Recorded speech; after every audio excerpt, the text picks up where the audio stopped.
देखो जरा please, in the next topic related to friction is graph between friction and applied force. Small f से किसको represent करा? Friction and capital F applied force, दोनों का graph plot करना है। ध्यान से समझना, क्वेश्चन नंबर 62 यही है। Along x-axis we are taking capital F यानी applied force. Along y-axis we are taking small f, that is frictional. Within static friction, क्या था condition? Static friction is a self-adjusting force. That means static friction की बात करेंगे तो static friction must be equal to applied force. That means जितना ये बढ़ेगा उतना ही ये बढ़ेगा जब तक बॉडी स्टैटिक है। Graph will be a straight line, और स्ट्रेट लाइन में भी inclined must be at 45 degree. क्यों? क्योंकि जितना इधर उतना इधर, ये और ये मस्ट बी इक्वल। ये कौन है? स्टैटिक फ्रिक्शन, और ये अप्लाइड फोर्स। tan थीटा 1 हो जाएगा, tan 45 1 हो जाएगा, स्लोप 1 हो जाएगा। ठीक है, यानी जितना अप्लाइड फोर्स इंक्रीज करेगा उतना ही अप्लाइड फोर्स भी इंक्रीज कर जाएगा। एक्टिव हो जाओ, उतना ही फ्रिक्शन भी इंक्रीज हो जाएगा। आगे बढ़े। जैसे ही फ्रिक्शन मैक्सिमम होगा, यानी when friction becomes equals to limiting friction यानी मैक्सिमम फ्रिक्शन, स्ट्रेट लाइन होगा लेकिन स्लोप 0 हो जाएगा। ध्यान दें प्लीज, यानी ये आ गया हमारे पास मैक्सिमम फ्रिक्शन। क्लियर है? ये क्या आ गया जी विवेक जी? ये क्या आ गया? Limiting friction. इसके बाद फ्रिक्शन तो और बढ़ेगा नहीं, अप्लाइड फोर्स को जितना मर्जी बढ़ा लो, यानी graph will be like this, ऐसे होना चाहिए। Clear it is? इससे आगे क्या होगा? काइनेटिक फ्रिक्शन, क्योंकि मोशन स्टार्ट हो गई यहाँ पे। But when we study practically, when we study practically, mathematically explanation नहीं हमारे पास, प्रैक्टिकली जब हमने स्टडी करा तो इस पॉइंट के बाद मोशन स्टार्ट हो जानी है। तो ये क्या बन गया? Limiting friction, maximum static friction, यहां तक स्टैटिक है। जैसे ही मोशन स्टार्ट हुई, जब प्रैक्टिकल स्टडी किया तो देखा कि फ्रिक्शन स्लाइटली डिक्रीज हो गया। मोशन स्टार्ट होते ही फ्रिक्शन स्लाइटली डिक्रीज करके फिर कांस्टेंट हो गया। ध्यान से समझते जाओ बस, उसके बाद कांस्टेंट हो गया। यानी ये कौन है? Limiting friction, we can say maximum static friction और मैक्सिमम पॉसिबल फ्रिक्शन। ये कौन है? Kinetic friction. काइनेटिक फ्रिक्शन तो ये डिक्रीज हो गई, वही समझना है सर इसकी। तो देखो ध्यान दो प्लीज, अभी तक हमने पढ़ा लिमिटिंग फ्रिक्शन क्या? Mu into reaction. Kinetic friction क्या? म्यू इनटू रिएक्शन, यही तो पढ़ा था। नॉर्मल रिएक्शन तो सेम ही रहना है। जब प्रैक्टिकल स्टडी किया तो पता चला कि फ्रिक्शन स्लाइटली डिक्रीज कर रहा है। क्यों हो रहा है वो भी एक्सप्लेन करूंगा। तो उसमें क्या करा फिर हमने, n तो सेम है, हमने कोएफिशिएंट ऑफ फ्रिक्शन लिमिटिंग में म्यू एल, काइनेटिक में म्यू के आगे। वन मोर थिंग, जब तक दोनों को अलग अलग डिफरेंट मेंशन नहीं करेंगे तब तक अलग अलग हम कंसीडर नहीं करेंगे। यानी मोस्ट ऑफ द न्यूमेरिकल्स में हमने दोनों को इक्वल लेके चलना है, लिमिटिंग काइनेटिक और इक्वल। बट कह दें कि लिमिटिंग ये काइनेटिक ही, मेंशन डिफरेंट कर दें दोनों को, तो फिर दोनों को अलग अलग लेके चलना है। सभी क्वेश्चंस में दोनों को इक्वल लेके सॉल्व करा हुआ है एनसीईआरटी में भी, आर्यन इंस्टीट्यूट के मॉड्यूल्स में भी। एक क्वेश्चन एनसीईआरटी में है और ये एक दो क्वेश्चन मॉड्यूल्स में है, जहां दोनों को अलग मेंशन करा, हमने अलग अलग कंसीडर कर लिया। Hope you are getting. लेकिन कम हुआ क्यों?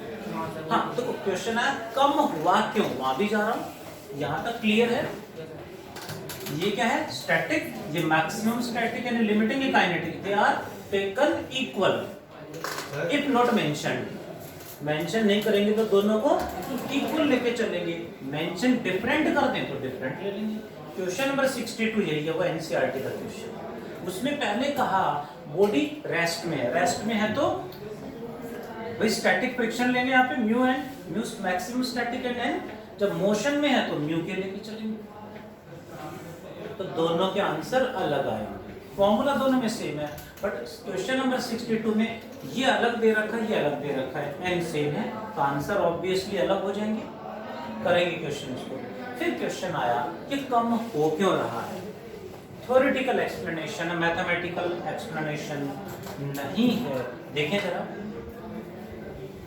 फ्रिक्शन इज ओरिजिनेटेड,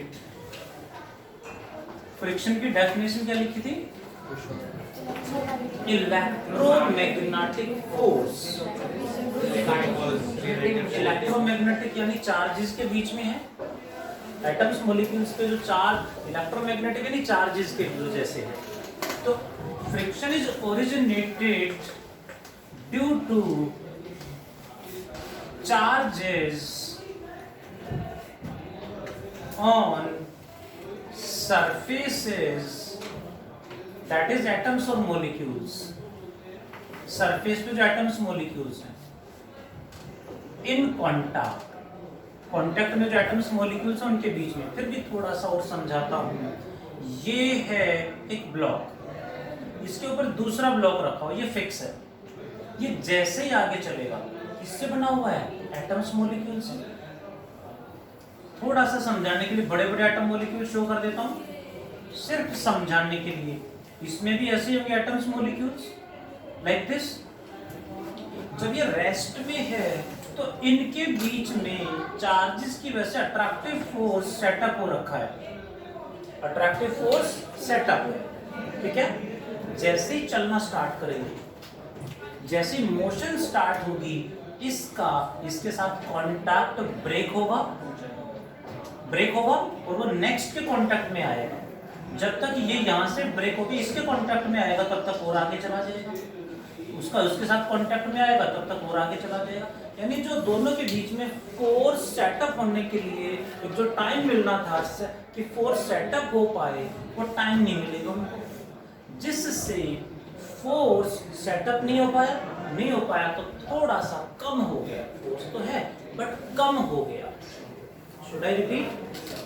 इसके साथ कांटेक्ट में है, जैसे आगे जाएगा ये एटम, इसके साथ कांटेक्ट ब्रेक होगा और नेक्स्ट कांटेक्ट में फोर्स सेटअप होगा, तब तक और आगे चला जाएगा। उसके साथ कांटेक्ट में आएगा, तब तक और आगे चला जाएगा। यानी कांटेक्ट सेटअप होने का टाइम ही नहीं मिलेगा, जिससे फ्रिक्शन स्लाइटली कम हो जाता है। मैं फिर कहूँगा बहुत ज्यादा नहीं, स्लाइटली, थोड़ा सा कम होता है बस। और थोड़ा सा कम कब कंसीडर करेंगे, जब गिवन होगा, not given they are equal. Theoretically तो ऐसे ही ग्राफ आना था, इक्वल ही है, बट प्रैक्टिकली स्टडी किया तो थोड़ा सा कम हो जाता है। वो थोड़ा फ्रिक्शन का ओरिजिन क्या है, चार्ज यानी इलेक्ट्रिकल ओरिजिन है। नेक्स्ट इज, देखें जरा please, friction is a necessary, ये फ्रिक्शन होगा थोड़ा सा बढ़कर कम होगा, कम होगा। हाँ sir, why friction is necessary, why friction is necessary, because we can not work without friction, we can not hold anything without. इसको मैं होल्ड कर पा रहा हूं फ्रिक्शन की वजह से। यदि यहाँ फ्रिक्शन नहीं हो तो कितनी बड़ी से बड़ी क्रेन से आप इसे प्रेस कर लो, ये रुकेगा नहीं, गिर जाना है, इसे स्लिप हो जाएगा। फ्रिक्शन की वजह से मैं इसे होल्ड कर पा रहा हूँ। फ्रिक्शन ही है जिससे हम लिख पा रहे हैं। So we cannot walk without friction, we cannot talk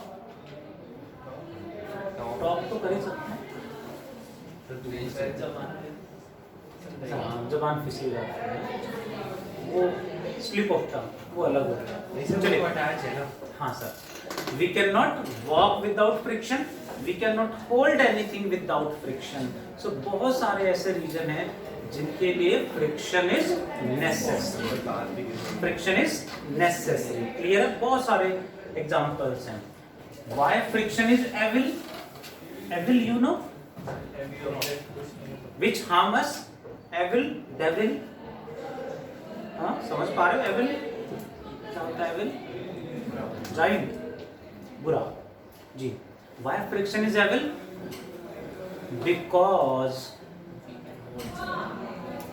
because wearing and tearing of machinery parts takes place due to friction. Wearing and tearing of our shoes, slippers takes place due to friction. नहीं समझ में नहीं आता। वो कह रहा Woodland के घिसते ही ऐसे ही देख रहे हो।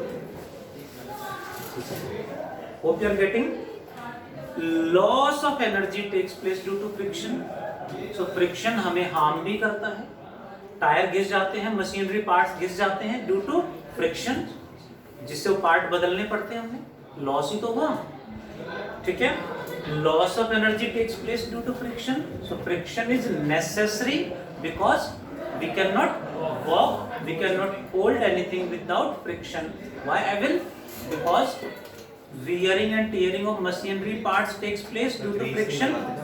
हाँ सर, ग्रीस नहीं लगाते। ग्रीस नहीं लगा, वो ग्रीस इसलिए लगाना पड़ता है ताकि फ्रिक्शन कम हो जाए, wearing tearing कम हो।